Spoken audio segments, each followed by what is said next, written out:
Hi again, Mohammed. How are you doing? Ismail, good. How are you? Great, great. Uh, Uh, Another day in lockdown in the globe. yeah, we're out of lockdown. I don't know if it's fortunately or unfortunately for us, but construction Yeah, is in full fledged here in Saudi Arabia. it's for us. It's yeah. In the US, we're still under lockdown. It's a state by state. I mean, we're getting some ease of restrictions and varying stages, but Mm. we're still in lockdown. Yeah. But we're committed to our viewers during Ramadan to do this. So we started this. We have to end it.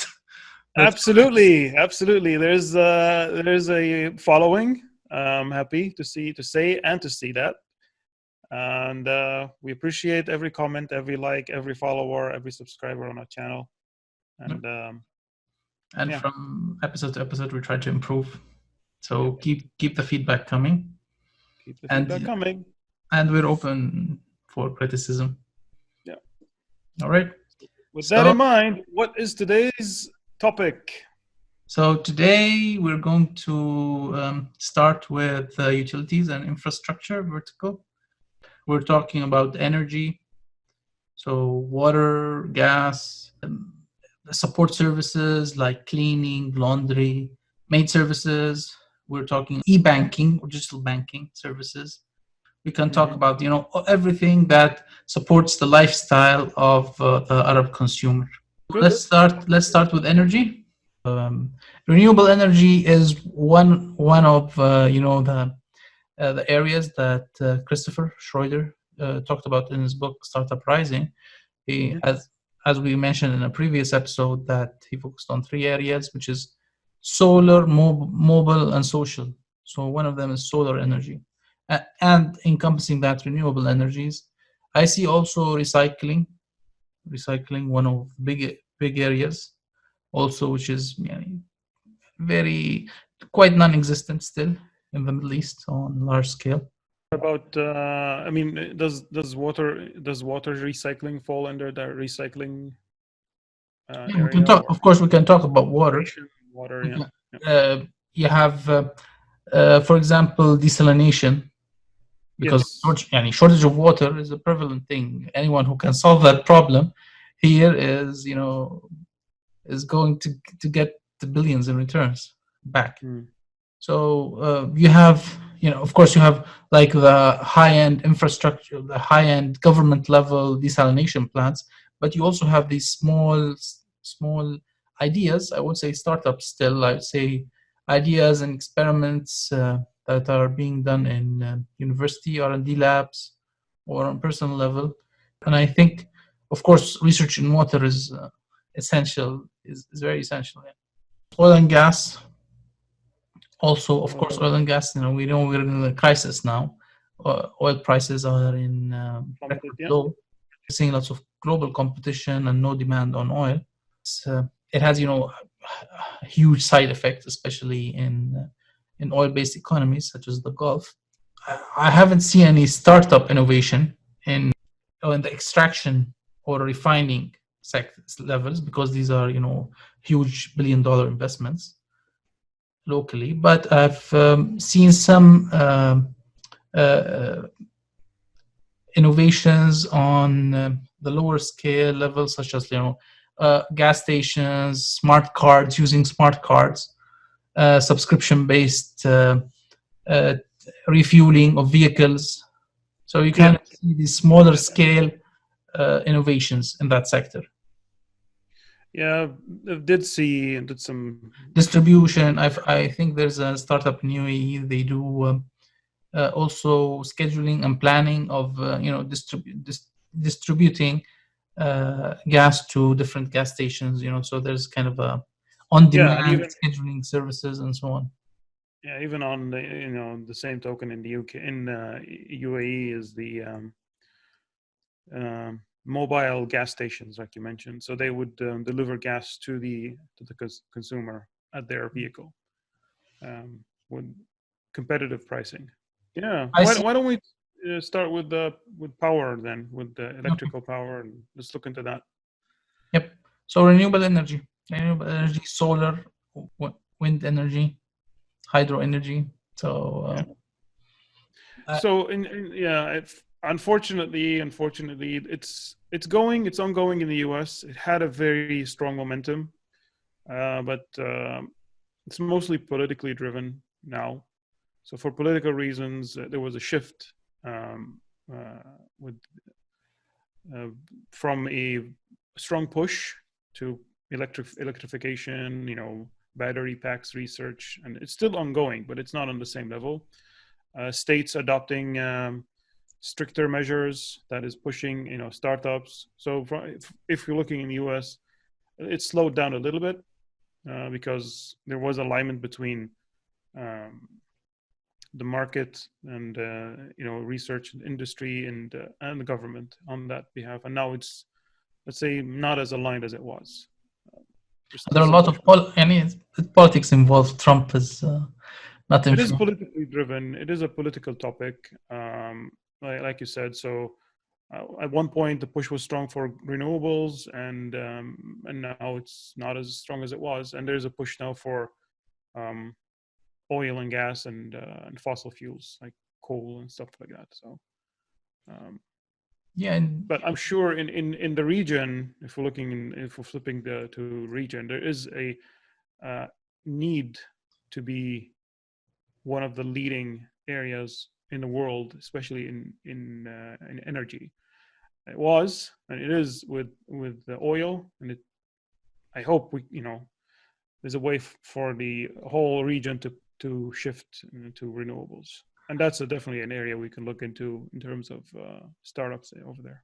There is a potential, definitely, but it's in the end, it's an investment decision. Yep.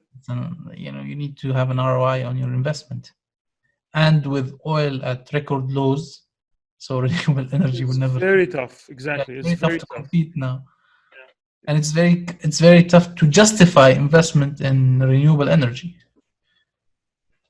You have on the very small scale.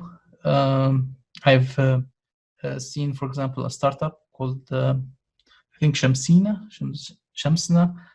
that does solar water heaters like we had back home. So they install solar-based water heaters. That's on a lower scale or smaller scale, type of business using solar energy.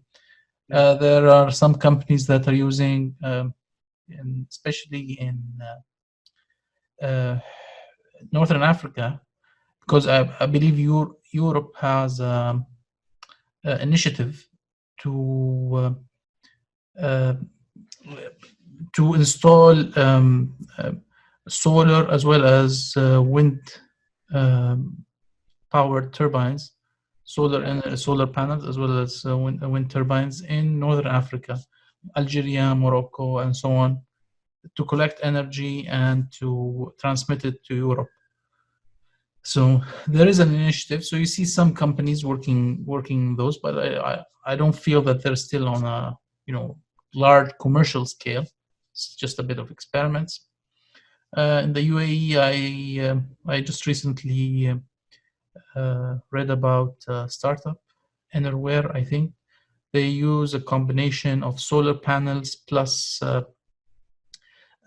diesel generators to provide, let's say, hybrid power stations for, especially in remote areas, like when you're doing construction on islands or you're doing in the middle of the desert. So they provide these kind of, hybrid solar diesel solutions. Yeah. But I don't see now you have on the government level, I believe you have several bids for solar powered stations. I think one of the innovators, or many of the innovators, are in Spain. You have lots of Spanish based companies. They do not using solar panels, because solar panels have a very low efficiency.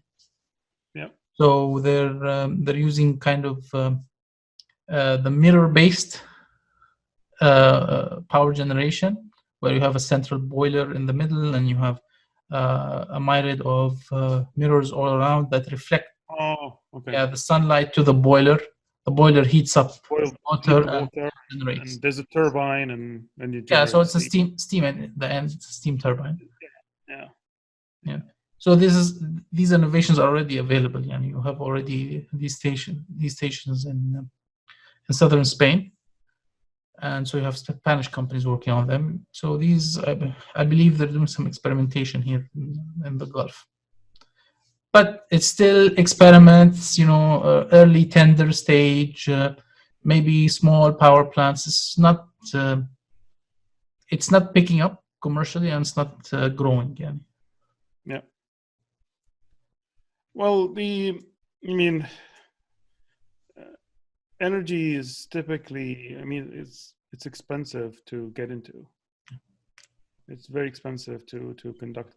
Maybe like with battery technology, it is more affordable, but like getting into the oil sector, or building an entire wind farm, or it's a bit more expensive to generate a. And in the US, I saw some startups, for example, in California, and I believe it's also prevalent in Europe, that you can install solar panels on top of your house Yes. for power generation and storage. And for example, sometimes you can sell the power to the grid. Yeah. So there is multiple companies that can install, and like you said, Germany. I've seen it in Germany. I've seen it in the Netherlands. I've seen it in Spain and Italy, and in the U.S. and California, because California, the policy incentivizes and pushes businesses and even residents to be more green. But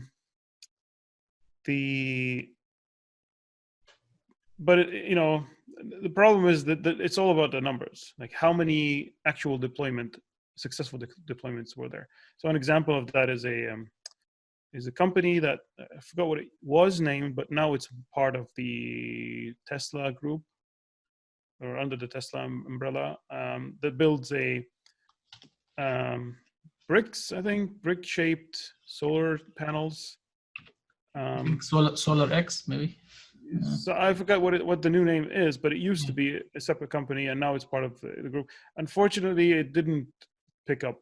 Like the concept is nice, that you can install these highly advanced bricks or tiles, like shingles and tiles on top, and it will give you both, but they're better quality, and they would generate power. But it didn't take on, and I think the finances were not there. So that's when I mentioned, like, there is some work in that direction.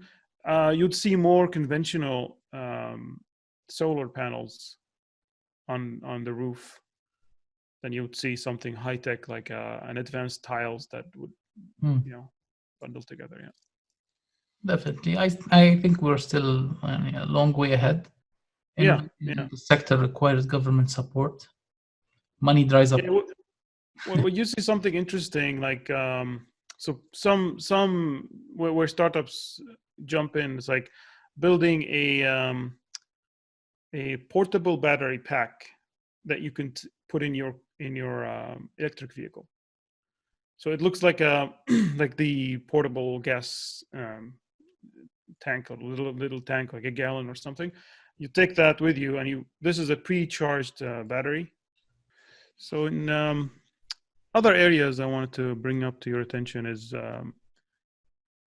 there are startups in the energy sector, in general, a utility that focus more into the data side. So providing some analytics insight to your consumption, providing like very little components that plug into your house or your car, or anything to do with your power consumption, to give you more insights into where you're consuming, how can you save, where can you save, and generally it starts as an outside product, and maybe eventually it will be rolled under the energy provider, for example.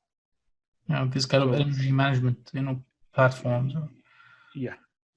So I believe there's a company in I think UAE or Saudi called what now?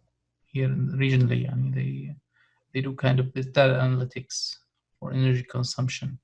But do you feel, this is not something new, and this has been around for more than 15 years. And people were discussing this for more than.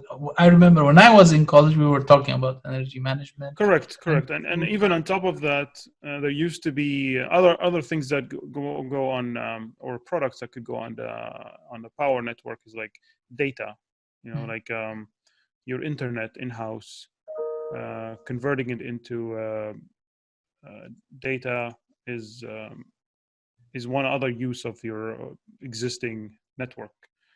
But yeah, like you said, it isn't new. It's just the barrier to penetrate the market is lower, especially in terms of components to bring such a system up to speed. But I don't feel it's still commercially feasible for in the residential sector. In the commercial, I understand, and there are many platforms that are actually installed or being installed in the region. But residential, I don't see currently the growth, because power, cheapest thing is power, energy. If the only way you can see it, so I've tested such products that give me insight to my house consumption here, and typically the way the model works here is that they will send you the kit for free to try out for however you want, and then there's a subscription that builds on top of it. So it's the problem energy faces is it's slow, very slow growth. It can provides the service for a wide range of consumers. However, it's very slow growth.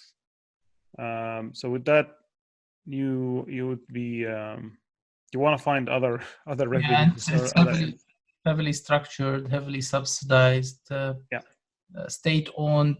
Most of the countries. Yes, state-owned or close to be. Or PPP, private, public partnerships. So I don't see a lot of growth or innovation, something new that's happening in the sector. I just got I think 2-3 months ago, and more, I think 6 months ago, a message from the electric company here that they're going to change the meters to digital meters. That's it. Yeah, and there is, I think, a local company here in Saudi Arabia that actually builds digital meters. So it's done locally, But I don't see more energy management, connecting with your mobile to give you, more insights. I don't see the drive from the people.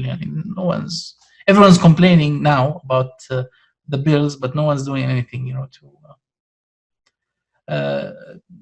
to let's say optimize their consumption. What we do is we close the AC. The biggest drain you is air conditioning. You plug in your the Insight tool, and it'll tell you, well, just turn off the AC and turn off the AC. So 50% of your energy bill, and that's it. So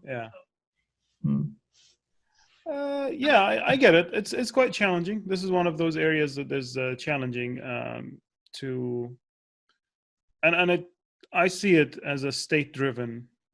Energy is one of those state-driven innovation areas that has to be driven by the government and funding it, and to promote change. And so I see some I believe a startup in Egypt, for example, if we move on to recycling, because this is an interesting topic. I think I read an article that an Egyptian entrepreneur is collecting, these old computers, old electronic equipment. Yeah. So he collects them from in bulk, or buys them in bulk in Egypt, and then ships them off to, I don't know, China or South Korea, and profits from the difference.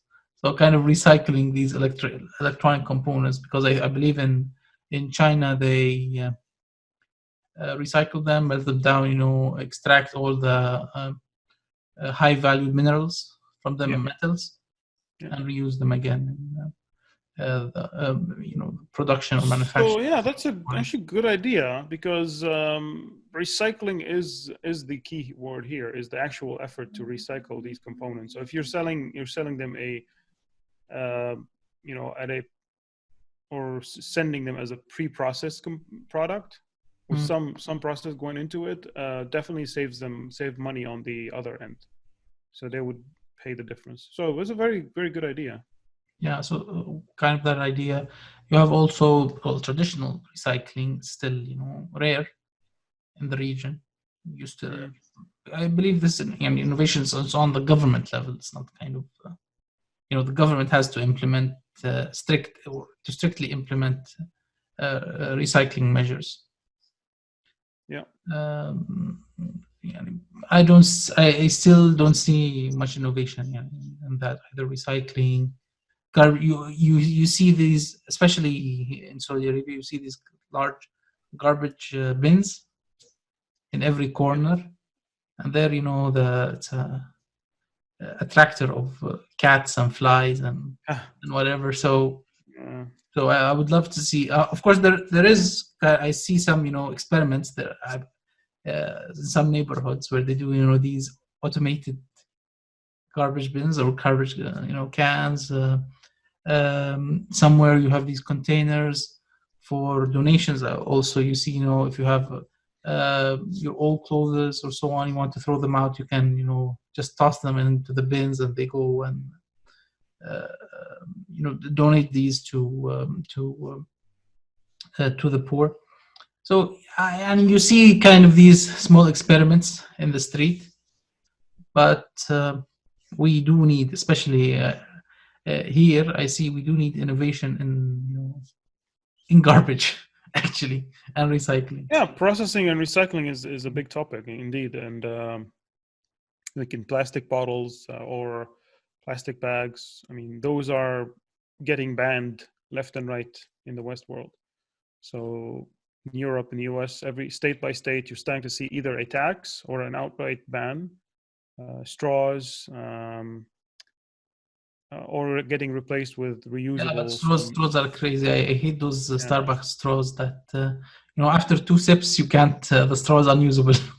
Yes, so they're you got either reusables, or there's some work there into innovating a Yeah, bring your own straw with you. paper or metal, like you said, bring your own, or glass. Um, but on that token, I've spotted a startup in Australia that is created this plastic-like but paper-based um, composite, and it is a very interesting. And their first application is going towards those reusable coffee pods. Mm. So that's when they're going to first target, is to, because those are throwaways, right? You just typically pop it in the machine, get your coffee, and throw that capsule away. So with that, I mean, now you're getting something that can be recycled or dumped, and it's not environmentally friendly. It can be dumped in the in the earth, and it will be fine. It'll decompose. And I see on YouTube you have always these, either on YouTube, Facebook, or LinkedIn, these ads about companies that are manufacturing reusable, or I'm sorry, uh, the the plastic bags that are dissolvable in water. Yeah, yeah, yeah, So yeah, yeah, yeah, and it makes sense. So I could tell you there's an increase in paper bags here. There's a much reduction in plastic waste. Other European states are far more aggressive in their policies to push the ban and replacement and reusable and bags. yeah, So and regionally we need to think about garbage, because so yeah, yeah, historically we're I think the largest garbage producers globally. yeah, So we do need to think about it, sustainability, and so, yeah, yeah. Definitely, sustainability is something to look into, and in some cases it hits a high. In other cases, it's not so much. Unfortunately. So a tough one. This is one of those tough topics that it's so big, but And so the polarized it on is it is both it is sides. the unfortunate part. It is polarized, very polarized. It's not like, so when you're speaking, when you're talking about renewable energy, something like a solar farm, because of the investment, it brings in with it the politics and the polarization, versus electric cars, not right. So replacing your gasoline vehicle with an electric car is no problem, but replacing your source, which is the bigger generator of pollution, that is not, not to be discussed, not to be touched. And so, yeah, tough one. Yeah, I saw also a video that talks about the about getting electric cars. If you want to replace your current car with an electric car, Yeah, do you actually help the environment or not? And the answer what's was the no. answer? No, no, you do not. So yeah, so the I mean, this is for the viewers.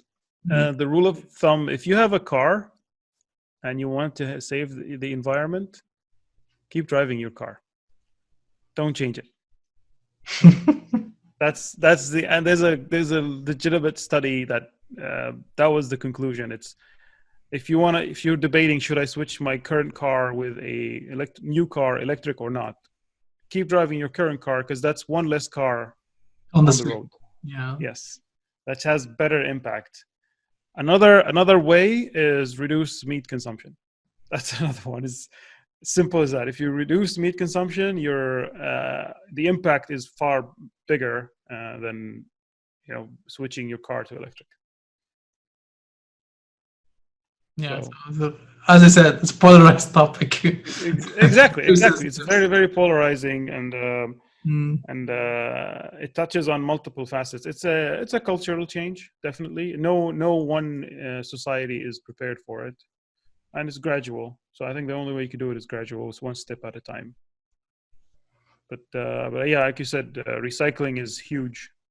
So generating compost material from it, that's huge. And then the other one is processing before sending to China or Vietnam or Thailand or what have you. That adds value on the chain, and ultimately will generate revenue, another revenue stream. Yeah, sure. So yeah. So, Muhammad, where do you do your laundry? Where do I do my laundry? Home. At home? Yeah, So you I do it don't at home. you don't use a service? I do Dry use cleaners? a dry cleaning service. Yes. Mm. Yeah. So I see in the UAE, they're installing, I believe, My Box. They're installing a unit in each apartment building, which you can drop off your laundry. Interesting. Yeah, and you can pick it up later. So it's kind of just you have this kind of bag. You fill it. I think you fill it up with your laundry and throw it inside this machine, and then they come pick it up, do the laundry, and then hang it in this unit. Within the building, or deliver. I think Oh, deliver it to your doorstep. I'm not sure how it works. nice. When I was visiting my brother-in-law, I saw one of their machines. So I believe they got funding to do that. So that's one of the services, Interesting. yeah, that I Interesting. see, laundry services. So it's interesting because there is a product from like consumer electronics, like LG. I think I've seen it at LG last year in CES, where it's like another one of those utilities that you buy in your house, and it's a unit that you would install in your bedroom closet or something like that, and it's steam your clothes. So especially for the dry cleaning audiences, so you would put your shirts in it, and it will iron it out for you, automated, and and then it comes out on a hanger, and you can just store it in your closet. So it's I mean, I think that's probably gimmicky, maybe not I haven't seen much success in it. I haven't heard a lot of people using it, but a service definitely. So there is a service, multiple services here, and usually they're localized. So it'll be your neighborhood dry cleaning offering a in-house delivery pickup for shirts and t-shirts and pants and what have you want to dry clean. Yeah, what I see now is, of course there are innovations online, but what I see the main innovation is on the offline side of things in the past like 5 years, where you have a centralization of laundries. In the past, you had these small dry cleaners, which they have their own machines and they do the laundry. Now you just have outlets, which they collect the laundry and then send it to a central laundry facility that cleans the items and then sends them, deliver them to your house or to deliver them to the outlets. I see also hotels now, since I also work in the construction sector, so you see. Yep. You don't see major laundries now in hotels, so it's more now everything's sent to central laundries. So that's kind of a business. So that was my question. Is they're offloading the service from the hotels to third parties? To third parties. Oh, interesting. Okay. Yeah. Okay. So that's one thing. Layer on top of that is, of course, online, innovation, or something like what my box does. Have just one unit that you can drop off.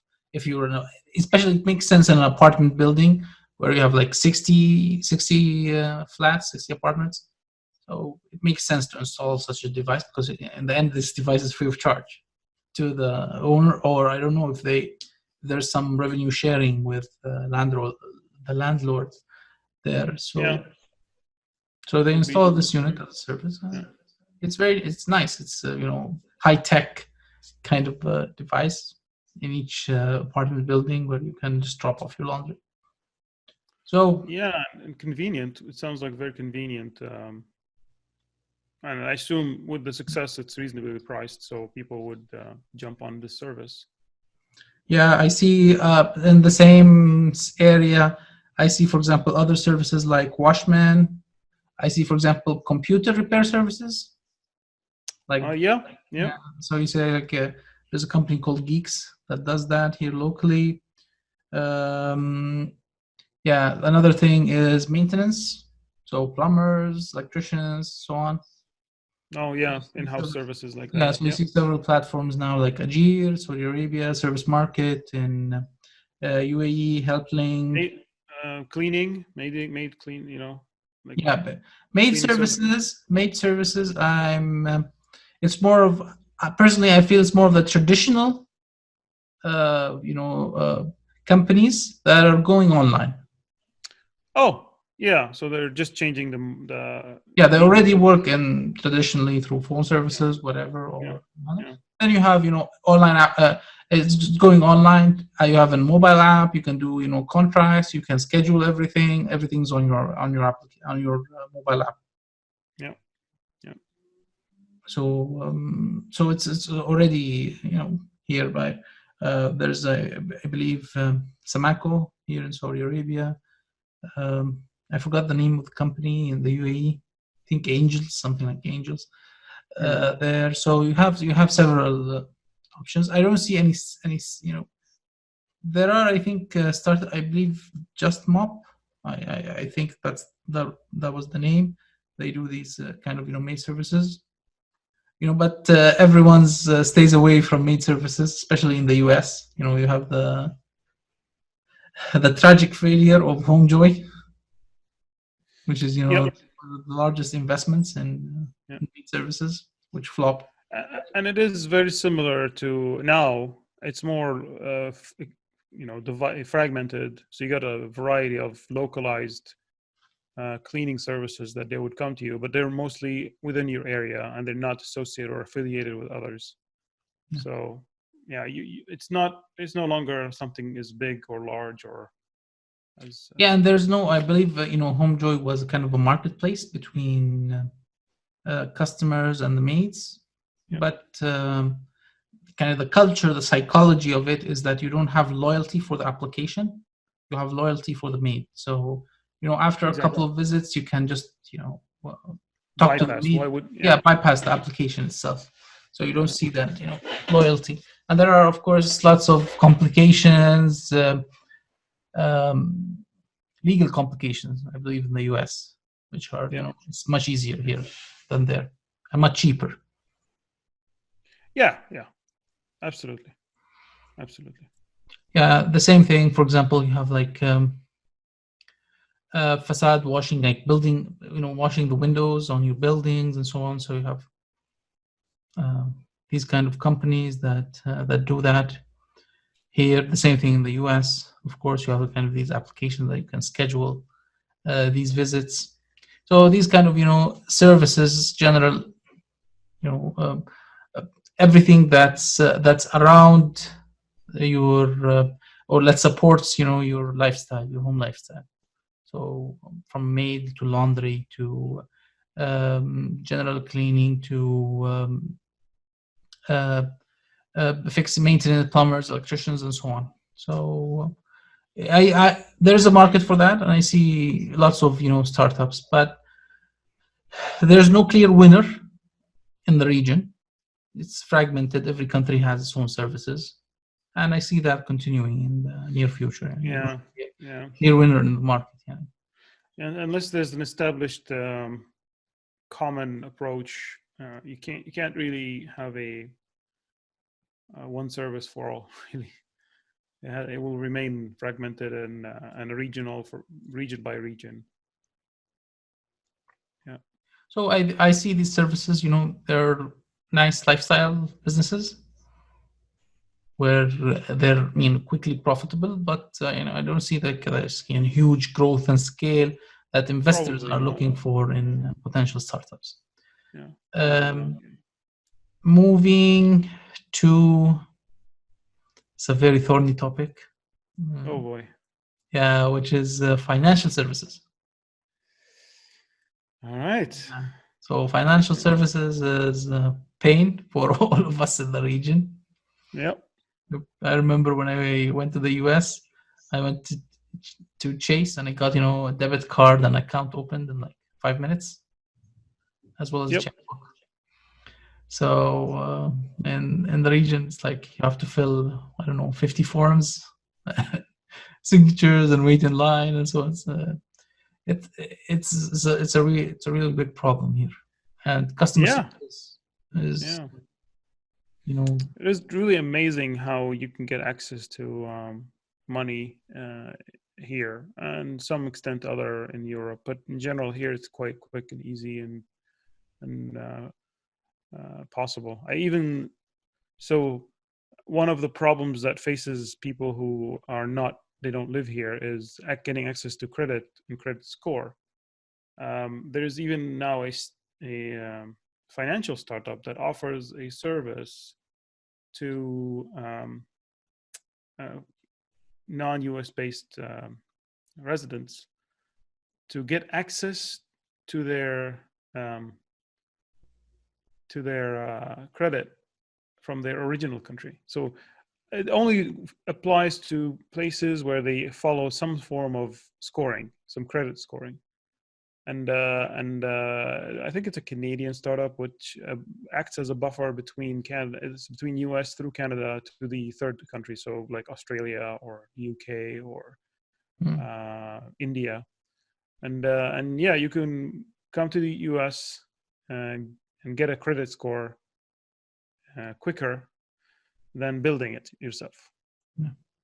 So yeah, that's a very interesting area to work with, and it depends on the system, right? So if the system provides or has a scoring mechanism, then it works. I'm not sure what's the situation in the Gulf area in general or the Arab region.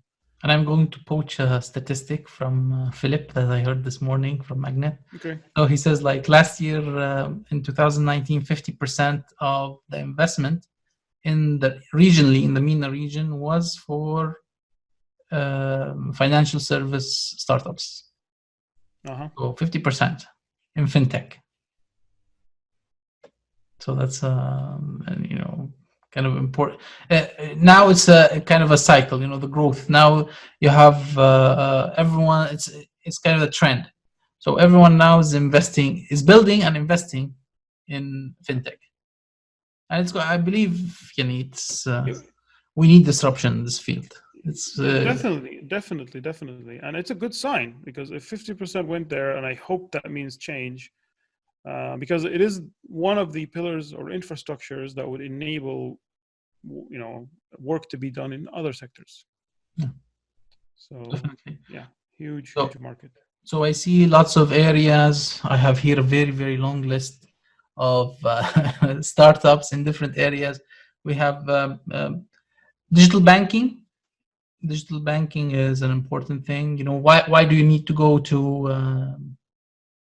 a bank branch to do your stuff? Why can't you do everything online? So you can do it online through your mobile application, request anything that you want. You don't need to go to your branch. So there are, in Saudi Arabia, I believe there's a company called Halala, which does digital banking. So it's, starting to emerge, these trends, of online banking services start to, or startups, in this field start to emerge in the region. So we need more and more of that. Personally, I'd love to see that. You have also remittances and transfers, so like Western Union, but here you have a company in Egypt called Fawri, which you can transmit money to Egypt. It was the first startup in the region to have an IPO. So this is the first IPO in the region. Impressive. So that's kind of an interesting statistic. You have digital payments like Madfuat. So that was my question. Is the one of the most important elements in e-commerce is figuring out how to process payments. So having a digital payment, is that like a cryptocurrency, or is it just? No, it's just payment processors. So you have like payment processing. Like Madfuat, PayTabs, tap payments. In digital currencies, cryptocurrencies, you see there's a startup called BitOasis. So it's a kind of Bitcoin startup. But it's also Bitcoin and cryptocurrencies are mixed. People have mixed feelings about it. Of course. Regionally and of course globally. You have globally. Like you have Warren Buffett and against it, Mark Cuban against it. I think also you have people who are pro Bitcoin, like the Winklevoss brothers. Yeah, the original Facebook founders. So and I think Facebook had the whole I think it was Libra. But that's another legislative nightmare for them. Exactly, because you're creating completely a new ecosystem, like a global ecosystem, not just like a small ecosystem. You're creating an entire ecosystem for billions of people to trade outside of every government, and it was a nightmare. So that it was not going to see success. Definitely. Governments will not approve of that. Banks will lobby hard against that. And big partners start to bail out on it. So they started as 28, I think, the Libra consortium, and one by one started to bail out of it. So it's a mixed feeling. I like the blockchain component in cryptocurrency, but for security and for building decentralized trust, I do not feel comfortable with cryptocurrency as a means to do financial transactions. And that's my personal. It's not stable. You have absolutely. The value is unknown.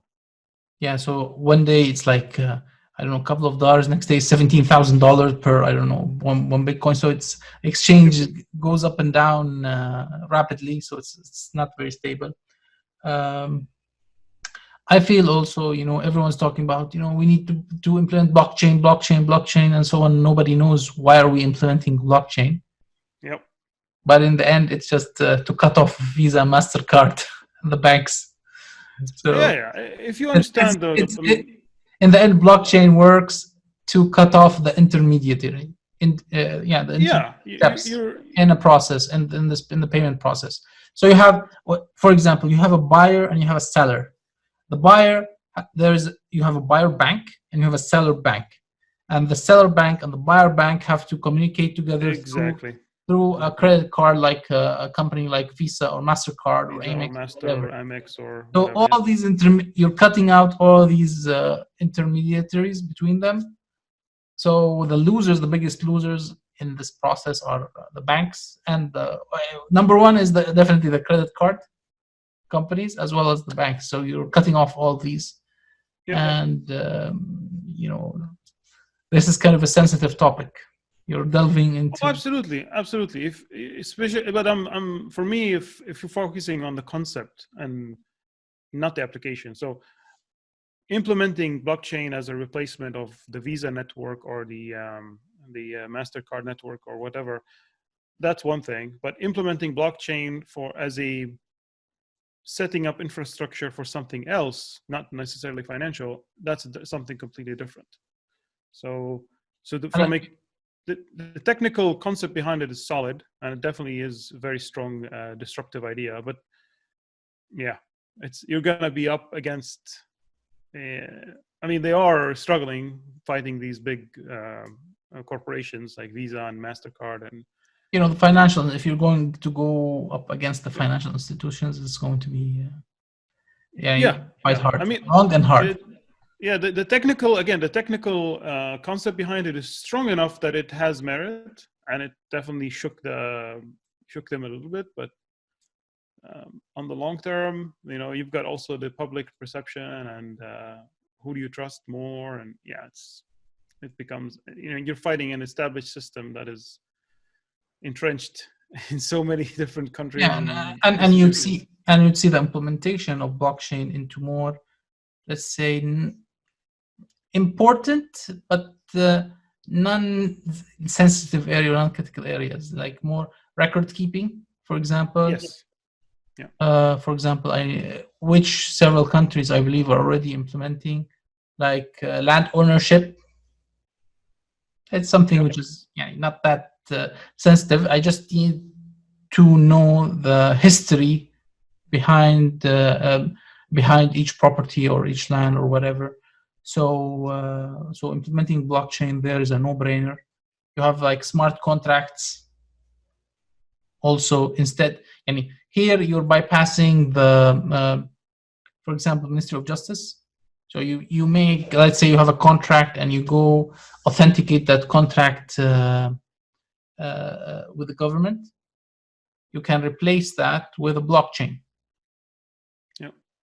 So blockchain authentication. That would have the ledger, and it will have the history of all the previous transactions in it, and so it can be beneficial in like e-governing. Yep. And you have in UAE, it's already been implemented in several areas in e-government. Even at a later point, if we discuss like connectivity, especially in decentralized networks, so like connected cars, for example, blockchain makes sense, because then you'll have a network of cars that are anonymous, but they still are verified amongst each other somehow. So blockchain makes sense in something that. But isn't it expensive to maintain blockchain? Technically expensive. Yeah, it could be taxing. Yeah, you're right. Because you have a record, you're building on every peer. You have a record, a complete record of all transactions. Yeah, you're right. So it could be expensive, and it will grow in size. Yeah, it's one of its drawbacks. So that's kind of a con of using blockchain. Yeah. And again, it's for me, it's more. My point is, financially, it doesn't make sense. Like in the financial sector, it's very tough to beat existing systems Yeah, proven and incumbent, tried and true by many other companies, and they're and top their of. legacy. They're definitely legacy. They're old and haven't been innovating much in that area, and just each of them is in their section is monopolizing on all the financial transactions. Yeah, But and they have the capital. yeah, and that's the other part, is the capital. Yeah, so yeah, but I see it, as you said, as an enabler for e-governing. Would be good to use blockchain. But anyway, we diverged from the financial topic anyway, so let's Yeah. go back to it. All right. I see also investing applications. We talked about Wahid Invest, which is Sharia Yeah. compliant investing. There's another startup in UAE, Sarwa. They do regular investing like other applications like Webull or Robinhood in the United States. Yep. So You stock market investment. stock market investment.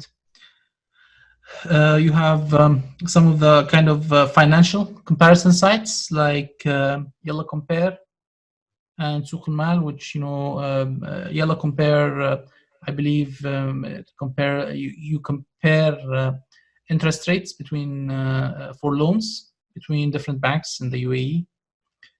Souq al-Mal, I believe it's insurance, so you compare different insurance policies in the UAE and Saudi Arabia. We have also peer-to-peer lending companies like Oh yeah, that's interesting. Yeah. like Beehive in UAE and Sulfa. So Beehive is peer-to-peer lending. Sulfa, I think, is for employees. So if you're kind of a salaried employee and you want kind of a mini loan or micro loan before the end of the month, so you can get a small loan and then repay it at the end of the month. So installments also. There's the founder of Namshi moved to a new startup. He founded a new startup called Tabi.ai. So installments. So for e-commerce, instead of That is paying one important for time, e-commerce. you pay in Yeah. installments. So Yeah. you pay later. So kind of these types of services. Finally, you have we talked mainly about utilities, services, and so on. You have kind of Yes. these used car Yep. sites. So one of the things is, okay, we talked about, of course, we said don't sell your car to help the environment. Oh yeah, that's for environmental purposes. But yeah. But yep. if you want to sell or buy, a used car, so there are many sites in Saudi Arabia, successful sites, Haraj. In UAE, you have Sell a Car. Do you have like in the used car or secondhand car market, is there any certification or third party to verify the score? Which is the not Haraj, but I think Sell a Car. They do certification. Okay. Yeah, they do certification. Okay. So you drop off the car at their warehouse, and they check the car and provide all the necessary details and certifications. Another area related to cars is, I think, roadside assistance. So also there's a startup working, I think, Morni, its name, in the UAE. They do also roadside assistance. Another also, I didn't mention this, but in the one last thing, the financial sector is crowdfunding. Yeah. For startups. So instead of going to investors, you crowdfund your startup. How successful? It's interesting. How successful is crowdfunding? So in the US, is very successful. A variety of products have launched. The Kickstarter, Indiegogo, GoFundMe.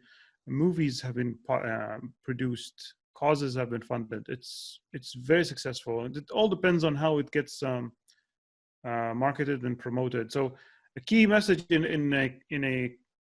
Kickstarter or Indiegogo to get the funding from the public is to do a very good job at presenting the product, doing a good prototype build, showcase it, and I cannot even one of the most successful startups was, I'm not sure if you heard of Pebble Watch. Yep, of course. So Pebble was the most successful for a while, and they set the record. So every time they did the release of their product, they actually didn't do it in a classic way. They just went to a Kickstarter, and they would just get the funding in millions, sometimes, of dollars from Kickstarter to build the next generation of their product. And then they would send these to the early supporters, and then they'll go to the to production. Yeah, I think that's very interesting. It's an interesting model, but I don't know what the traction is locally here. I've been to several conferences in the construction or in the hotel space where they're talking about crowdfunding hotel investment. So getting portion, you have an equity part of the construction costs. You have equity, you have a bank loan, and you can have a portion which is crowdfunded. Yeah. So, but of course, the main issue is legislation. So legislation is still not in place. Yeah. So that's one of the things that is very well regulated here. Right? There's public policies and general public trust, because these third parties like Indiegogo, GoFundMe, just examples, and Kickstarter are push to keep trust with the end user. I mean, there is a chance you'd lose your money because you supported a failed cause, but generally they always are good on keeping their word and providing some form of refund if you ask before completion. But you think about it, you're investing in a startup product, so it definitely may have succeeded or may not succeed.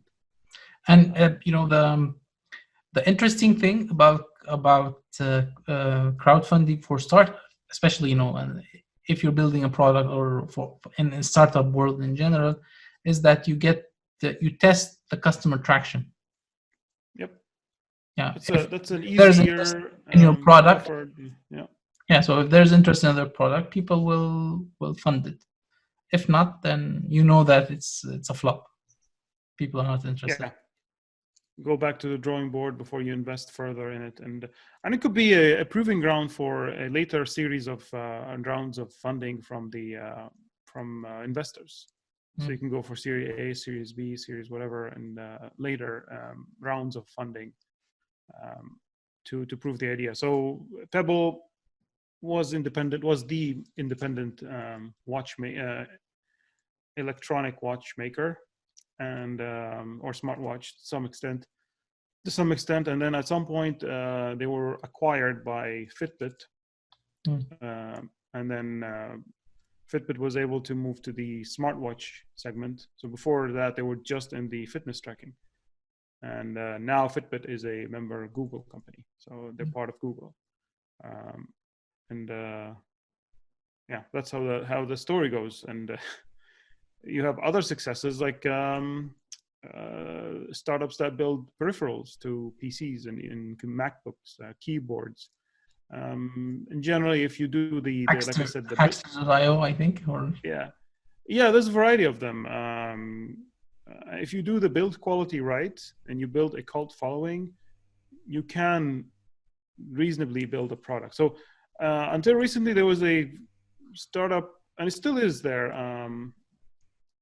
It builds a smart keyboard for iPads, and they got funded through Indiegogo because they noticed there's a lack of good quality multifunction and very high quality keyboards for iPads, because Apple was not interested in building them, and that was solid business case, right? They were the only one building keyboards that are almost identical to the MacBook keyboard. So you're getting a MacBook quality keyboard to your iPad. So makes sense, right? Your expectation as an Apple user is to get an Apple quality keyboard. Until Apple decided to make a high quality keyboard for their iPads, which, I mean, they're still in destroyed their production. business completely. Pretty much, they're out of. These guys are gonna have a tough time. I mean, I'm interested to see how they're gonna come back. I mean, they are still building a comparable product to the one that Apple makes, and it looks very similar, cheaper a little bit, but on the long run, I don't know what the viability of this idea. So just to it's a couple examples of going through these routes. So you're on one hand you're gauging the consumer response, but on the other hand, it's not very stable to continuously getting funding through these channels. Yeah. Indiegogo was quite, I think, active in the UAE when I believe in one of the years we were at GITEX. So we were showcasing we built a kind of a smart mirror product for hotels. So it replaces in every hotel you have like a full length mirror or a desk mirror in the room. Yeah. So we're replacing that with a smart mirror. So you can play ads or music or whatever through your smart mirror that connects to your phone. So we got approached by Indiegogo, and they said, why don't you do a crowdfunding? Crowdfund the development of this. But we're saying it's more of a commercial side than the hobby, do-it-yourself section. And we saw lots of, we actually we're not the first in the market. We have lots of other competition, and we've discussed it with several operators and also hospitality owners, developers, real estate developers, and there wasn't very keen interest in it. So we scrapped it, and went to something else. Yeah. It's a tough one. Smart mirrors are a tough one, and it's a nice use case. There's no innovation in this mirror or full length mirror, and it's it may add something. There are smart mirrors that are sold to consumers, like you can put it in your in bathrooms. Yeah. So it gives you like some information. There are some smart mirrors that are for trainings, exercise. I just haven't seen one that is a high quality mirror, the function of a mirror, and still gives you the contrast of the text and the image display, right? And ultimately, you're always faced with the privacy aspect. So if you're putting it in your bathroom, you have to be solid that it's everything is centralized and it's not going on online. As you know, with the whole smart assistant, the Google, Apple, Amazon assistant, they will go and collect voice data and transmit it over to the backend, and you have third parties listening to everything happening in your house. So anyway, these products have some privacy element. Yeah, privacy elements, especially in regionally, and you can't have a smart mirror with a camera installed. Exactly, that's my point. Yeah, and if you want to do a nice, it's technically speaking, if you want to do a good tracking, the content to be aligned well with your eyes to give you the better view, you will need some sort of not necessarily camera, but some sensor to capture and track your eyes. So if it's a camera, black and white, or is it a LiDAR or whatever, right? You can't go to LiDAR, but LiDAR's a different level. Yeah. So you need some imaging. So the technical term we're looking for is imaging. You need some imaging sensor to be combined with a mirror to give you a very nice user experience. But with privacy, it becomes a problem. Yeah. All right. I think we wrapped up. It's very, very intensive topic. Yeah. No, we've touched on multiple topics, and I know we missed some, and we welcome the definitely. If you know of some startup, or if you have things that we missed, please include them in the comments. I think people will appreciate that, and we would appreciate that, of course. Absolutely. All We right. look forward to your feedback and insight, and please comment, like, subscribe, and share on every platform. Yeah. Smash that like button. Yes. All right. Thank you very much. Thanks.